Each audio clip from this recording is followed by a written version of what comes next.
तो बच्चों मेरे सामने एक स्टूडेंट का डाउट आया था कि सर ये क्वेश्चन है, इसको सोल्व कैसे करें हम लोग। और ये क्वेश्चन था कुछ इस तरीके से, आपके सामने है।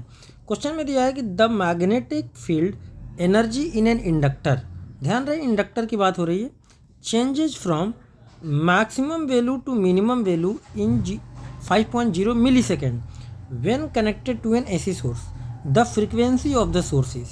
ठीक है, बढ़िया, कोई दिक्कत वाली बात नहीं है। सवाल हमारे सामने आपके सामने दे दिया। अब अगर मैग्नेटिक एनर्जी की बात करें और किसके लिए, वो भी हम इंडक्टर के लिए, यानी कि हमारे सामने ये इंडक्टर दिया हुआ है, तो इंडक्टर की जब हम मैग्नेटिक एनर्जी की बच्चे बात करेंगे तो फार्मूला होता है ½LI²।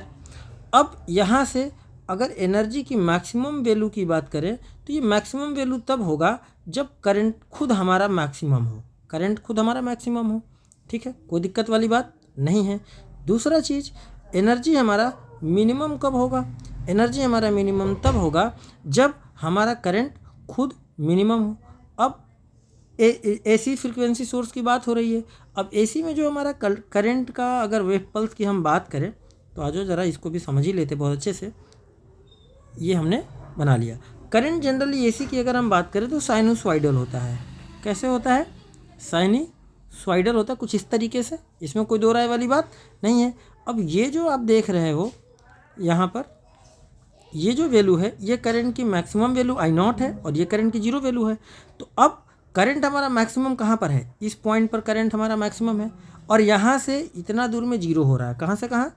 यहाँ से यहाँ तक में जीरो हो रहा है। तो इतना टाइम कितना होगा?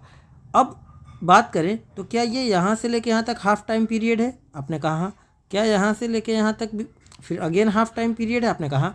तो हाफ टाइम पीरियड का आधा ही तो है जहाँ पे करंट हमारा सीधे मैक्सिमम से मिनिमम, यानी कि आई हमारा जीरो हो रहा है।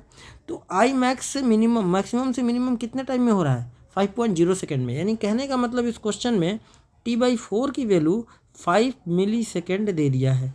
तो टाइम पीरियड की वैल्यू कितनी आ गई भाई? 4 को 5 से मल्टीप्लाई कर दिया, इतना मिली सेकेंड। जब टाइम पीरियड हमारा आ गया इतना मिली सेकेंड, ध्यान दो, 4 5 जा 20 मिली सेकेंड। अब अगर हम फ्रीक्वेंसी की बात करें तो इस मिली सेकेंड का मतलब ये हो गया कि 20/100। इसमें कोई दिक्कत अगर सेकेंड में इसको मैं बात करूं तो ऐसे मान लो कि 10⁻³ अब ये सेकेंड में आ गया। इसका मतलब हो गया 20/1000 सेकेंड हुआ। अब फ्रीक्वेंसी पूछा गया है, फ्रीक्वेंसी बराबर होता है 1/टाइम पीरियड, तो 1/टाइम पीरियड। अब टाइम पीरियड हमारे सामने कितना है भाई? तो 20/1000, तो 1000 ऊपर आ गया। एक जीरो से एक जीरो कैंसिल, 2 से 100 को काटेंगे कितना आएगा? 50, दैट इज़ 50 हर्ट्ज। तो काफ़ी स्लो मोशन में हमने आपको समझाया इस सवाल को। आई होप आपको समझ में आ गया होगा। अगर समझ में आ गया है तो चैनल को सब्सक्राइब करें, इस वीडियो को लाइक ज़रूर करना। Thank you so much.